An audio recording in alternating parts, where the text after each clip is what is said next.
Ponni serial இன்னைக்கான எபிசோடில் சக்தி வந்து நான் பொன்னியை தேடி போக போகிறேன் அப்படிங்கிற மாதிரி சொல்கிறாங்க. உடனே ஜெயா வந்து அவள் திமிரு பிடிச்சவ, அவள் தான் வீட்டை விட்டு வெளியே போயிட்டால, அவளை தேடி போகணுன்னு அவசியம் இல்லை அப்படின்னு சொல்லிடுறாங்க.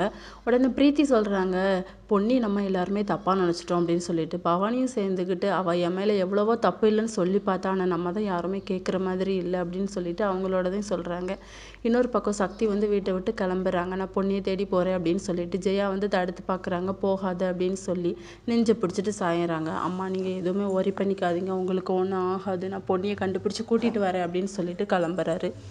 சக்தி வந்து ஒரு கோயில் பக்கத்தில் போகும்போது அங்கே இருக்க ஒரு பாட்டி சொல்கிறாங்க, பொன்னி வந்து 2 பேர் கூட போனாப்பா அப்படின்னு சொல்லிட்டு அவரும் ஒரு ஃபோட்டோ காட்டுறாரு. ஆமாம் இவங்க தான் அப்படிங்கிற மாதிரி சொன்னோடனே அவர் வந்து கிளம்புறாரு. இன்னொரு பக்கம் அன்பு வந்து அவங்க வீட்டில் எல்லாரையும் சமாதானப்படுத்திட்டு அவங்க தம்பிக்கிட்ட சொல்கிறாங்க, இந்த பொண்ணுக்கு நடந்த மாதிரி இந்த எந்த பொண்ணுக்குமே நடக்கக்கூடாது, அவள் ஹஸ்பண்ட்கிட்ட சொல்ல மாட்டோன்னு சொன்னதுக்காக தான் அவங்க வந்து இருக்கா, தயவு செய்து நீ சொல்லிடாதடா அப்படின்னு சொல்லிட்டு இதோட இன்னைக்கான எபிசோட் முடியுது.